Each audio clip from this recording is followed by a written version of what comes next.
Hola a todos, ¿cómo están? Bueno, en el video pasado se hizo una declaración bien importante y es que la Biblia es confiable. Y en este video quisiera hablar del Antiguo Testamento. Y es que muchas preguntas se han hecho acerca de esto y yo he escuchado muchos comentarios que dicen que la versión que tenemos hoy en día simplemente ha sido una copia que ya ha sido modificada, diluida, transformada a lo largo de los años y que los libros que este contiene simplemente fueron los elegidos a conveniencia de unos pocos. Para aclarar estos interrogantes y para poder traer claridad acerca de esto, debemos hacernos dos preguntas importantes. La primera es, ¿por qué los libros que tiene el Antiguo Testamento son los que tiene? Y la segunda es, ¿será que la copia que tengo en mis manos y el Salmo 23 y 91 que las mamás tienen abiertos en la sala son las versiones reales que se escribieron años atrás?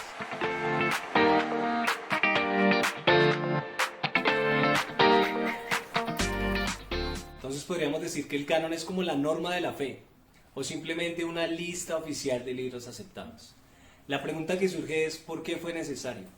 Bueno, resulta que en el año 70 después de Cristo, el segundo templo de los judíos fue destruido a mano de los romanos. Esto hizo que ellos fueran esparcidos y descentralizados. Y para ellos era vital conservar lo que para ellos era la palabra de Dios, el Tanaj, que para nosotros es el Antiguo Testamento, y discriminarlo de otros libros de la época. De hecho, para entonces ya estaban los cristianos haciendo sus escritos. De hecho, de ahí viene el Nuevo Testamento y tenía muchas referencias al Antiguo Testamento, así que ellos sí o sí querían discriminar el Tanaj del resto de escritos. Para esto y por esto surgen los famosos apócrifos. Ahora, ¿qué eran los apócrifos? Bueno, eran libros que no cumplieron las condiciones para entrar en el canon. ¿Cuáles eran? Eran 5 principales. La primera, que tenía que ser autoritario, debía incluir "Así dice el Señor". La segunda es que debían ser proféticos, debían ser escritos por un nombre de Dios. La tercera, debían ser auténticos, debían, ante la mínima duda, ser desechados. Cuarta, tenía que ser dinámicos, debían traer vida, transformación a la sociedad y a la comunidad. Y quinto, debían ser adoptados, reunidos, leídos, unidos por la comunidad en general.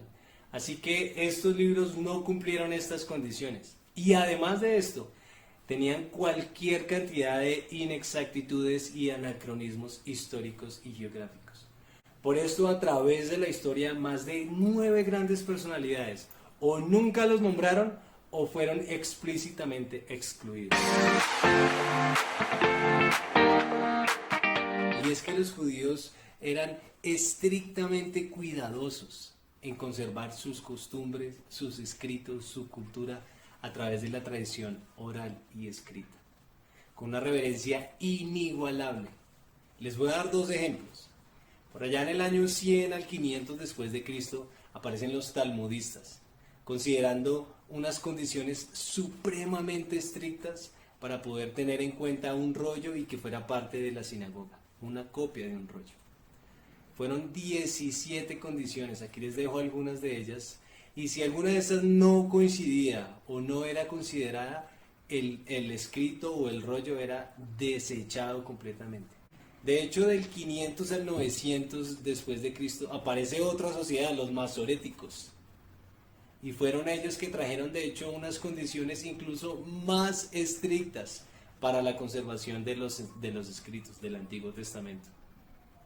Ellos contaban letra por letra de cada libro, palabra por palabra, versículo por versículo. ¿Y todo esto para qué? Para asegurar que no se cambiara ni siquiera una sola jota de todo el texto.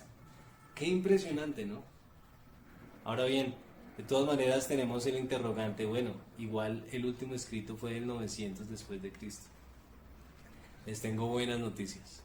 En el año 1947, en Qumran, en un cerro al occidente del Mar Muerto, un pastor beduino buscando una cabra se acerca a una cueva, lanza una piedra y escucha una vasija romperse.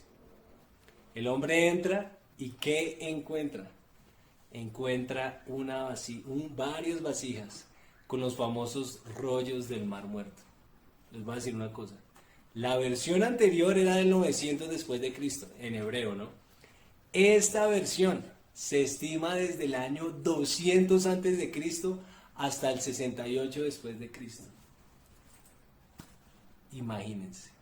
Es más, los escritos que se tenían masoréticos, que finalmente fueron los oficiales y son los oficiales del pueblo judío para el Antiguo Testamento, estos escritos fueron obviamente comparados con los rollos del Mar Muerto, que tenían 1000 años de diferencia. Y adivinen qué, el 95% de estos coincidían en su totalidad. El otro 5% restante era simplemente tema de deletreo.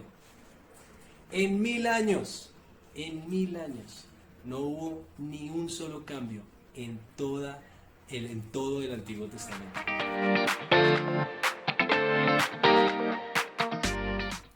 Todo este video fue acerca de la forma, ¿no?